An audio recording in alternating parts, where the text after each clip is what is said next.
Hi everyone, welcome back to River and Rune. So, we have some fun things to do today. As you know, this is the weekly Rune reading, Rune forecast for the week ahead, and I'm very excited because we are very close to Halloween, or in the Celtic calendar, Samhain.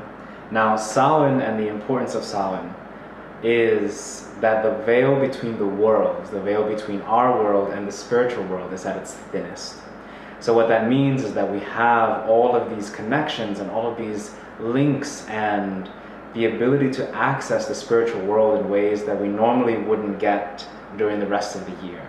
And in the traditions of the Celtic people and in the tradition of Samhain, the reason why we would wear masks to this day and dress up is to scare away or to push back any kind of malignant spirits that may be lingering on the edge of the veil, and also to protect ourselves, because while all the spirits are walking about on Samhain, we're able to walk with them, looking like them.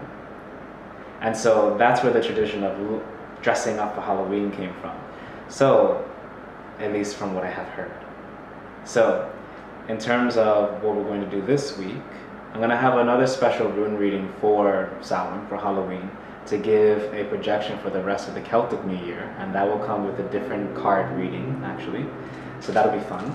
But today, we'll go into the usual week ahead, see what we have, especially given what we went through last week, where we had a lot of loss that was leading towards a very powerful cathartic moment for a lot of us.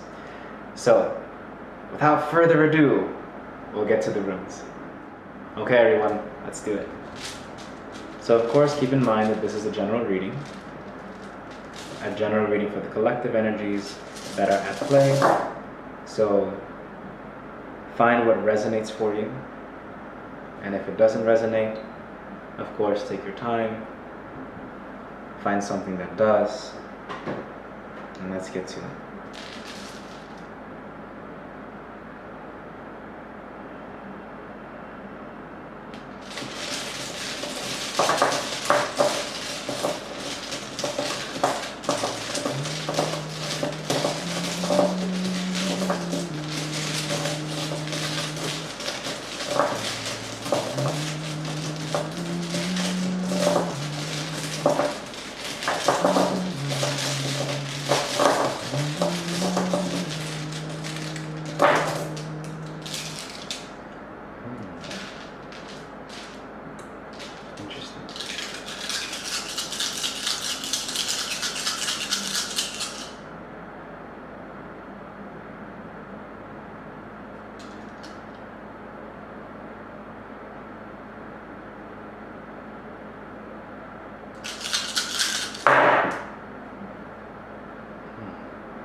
Okay, lots of interesting energies for this week ahead. As I was casting the stones, the reason why I stopped halfway through was because I felt something with me in the room, held my hand and asked me to breathe into the runes. And with that, I saw this doorway that had an inscription on it in runic, and it said Asa, which means God. And so that energy of the door between the worlds thinning, right, is going to bring us into contact with a lot of energies, perhaps a lot of ancestral energies, a lot of frequencies in our lives that are connected to the spiritual side of ourselves, the spiritual side of our lives, our families, our friends, seeing things and seeing the threads that weave us all together. Why are you friends with this person? Why is your mom your mom? Why do you have someone in your life for this reason? Like, what are the reasons? There's a lot going on in terms of the threads, the doors opening, this understanding that's coming for us, which I find very interesting. So moving along the wheels of time, the first that comes to mind is Dagas. So Dagas is one of the 3 fire staffs, or the fire runes that we have. And Dagas represents the day. It represents the coming of the sun. So it's a very solar energy, very different than Sowilo though, which is the sun. Dagas has to do with enlightenment. It has to do with understanding. It has to do with the ways in which the aspects of our mental acuity that allows us to understand different perspectives that are going to come for us whether we wanted to or not. Because the day always rises. So similarly, Dagas, which represents the day, is that rising energy. The sun is rising in your life and is going to bring a lot of clarity to whatever situations we may be going through. And especially given last week's energy, which was a lot about loss and catharsis, moving through Monday, which was the new moon in Scorpio, and that energy connecting to the deeper, darker emotions that we carry within us, the ancestral traumas, the linkages that we have, the triggers, all these different things, that the wounds that we carry, right? So Dagas, this daylight energy, is bringing more light, more clarity into why we have these wounds, why we carry these energies, why are we here? Which is a really big question. Why are we here? Now, moving forward, we go into these two energies here. We have Yera, which has fallen on its side. So Yera has to do with harvest. It has to do with the cycles, seasons of life, seasons of change, the coming and the going, the opening of day, the closing of day, the opening of night and the closing of night. It has to do with the seasons, all of these aspects of our lives that have cyclicality to them, that brings bounty, but also takes bounty away. So it has that balancing energy to it in relationship to Daga. So whatever this light is being shown upon your life, right? Imagine the sunlight rising over the hills and then bathing your fields in gold. What have you planted that you will be harvesting? So with these wounds that we're finding out about, with our ancestral lineages, with our connections, with all of these things that are coming up this week, what are you harvesting?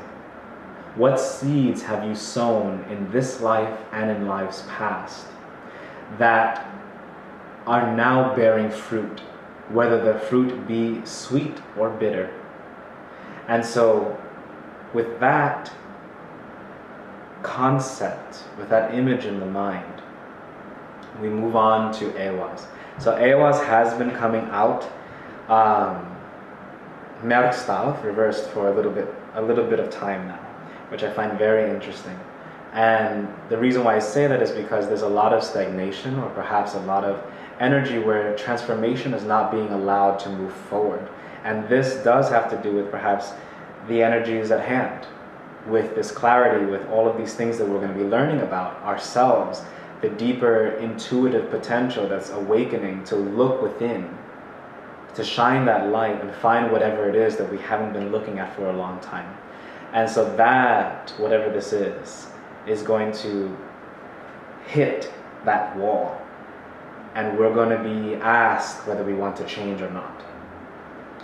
And what I feel for this too is a very, perhaps a romantic energy. So perhaps there are romances in our lives, in the collective, for a lot of you who are watching this right now. Perhaps there's a potential for romance, or there's someone in your life who has that romantic linkage to you. Perhaps you're in a relationship, perhaps you're single. Whatever it is, what I'm feeling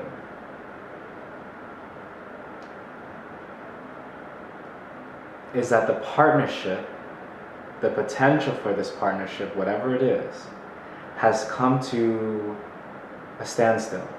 It hasn't quite been growing in the way that you want it to grow.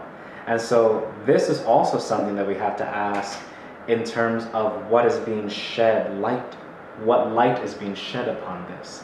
What are you going to do when you receive this new perspective about this relationship, about this romantic partnership, about whatever it is that your heart is telling you? And listen to that heart. Listen to that center, because that intuitive center linking itself, so we have the heart chakra, right? We have that energy here, that then links with the two energies here, with the third eye and also with the sacral chakra. So those energies are linked with the gut reaction, what your heart says, and the visions that you have in your life. Listen to this energy, because it's going to bring you clarity and truth. And it may not be something that you want to hear, or it might be something that is a little bit difficult for you. So for example, if I know in my life I've been hearing a lot of very encouraging words from my spirits and my ancestors, but they have been challenging me, and they've been saying, you need to sit down and you need to actually do the things that you need to do. You need to rest, you need to take care of yourself, you need to put yourself first before others, which is a very difficult thing for me to do based upon previous wounds and previous past life traumas and things that I've harbored in my life. So it could be something like that, something very revelatory in your life that then is putting you in perspective. Then we have auguries, first time for you guys. So auguries upright represents protection, power, guidance. It represents connection to the divine. It represents the boundaries that we have, the victories that we fought, and what we have earned, right? Merkstav, when it's reversed, it oftentimes represents a loss of those boundaries, a blurring of boundaries, a overwhelming energy that comes to us from the other side that then perhaps can take over. Very similar to how I perceive of Wunyo reversed, Wunyo Merkstav, so that joy, that ecstasy that becomes overbearing. But this Merkstav usually references the breaking down of boundaries. It also represents the taboo. So perhaps entering into a sacred part of yourself that is a little bit on the darker side, a little bit scorpionic, which is beautiful. Dark isn't bad. Dark is powerful. Dark is potential. So that energy of the shadow self, which I would love to talk to you guys about in another video. But that energy of the shadow self is really being accessed here. And especially with the veil being thinnest for Samhain, for this Halloween coming, this 13th lunar month.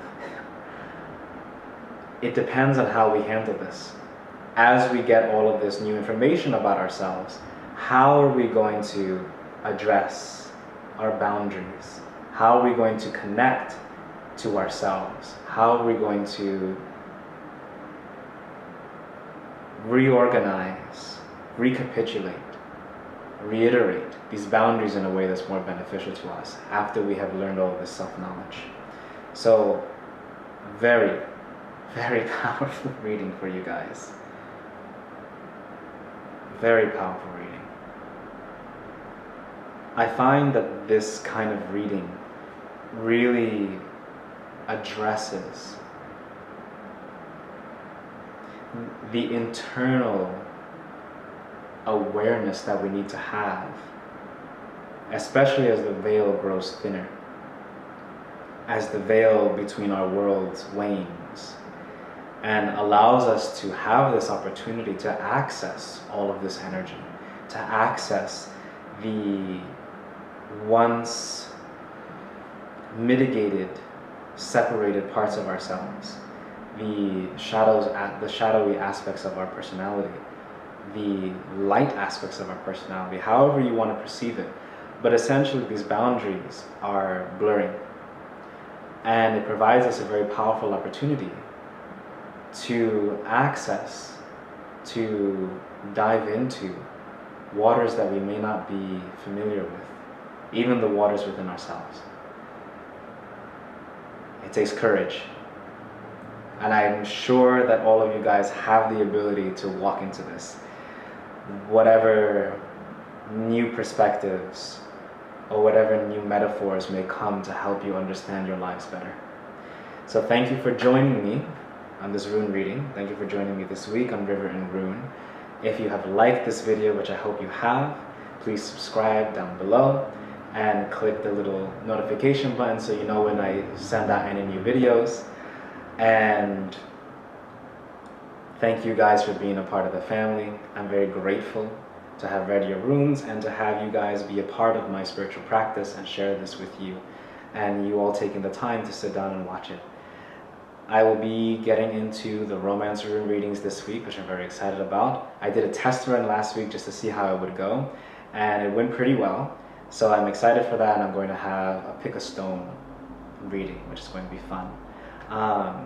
And like I said, I'm going to do a special for Halloween for Samhain, and I'll get that out for you guys. And I'll be using a very special deck of mine, which I will give some information on, talk to you about why I use it, and we'll go from there. So have a great rest of your evening, a great rest of your day, whatever time zone you may be in, and many blessings, and I'll see you back here on River and Rune. Alright guys, see you later.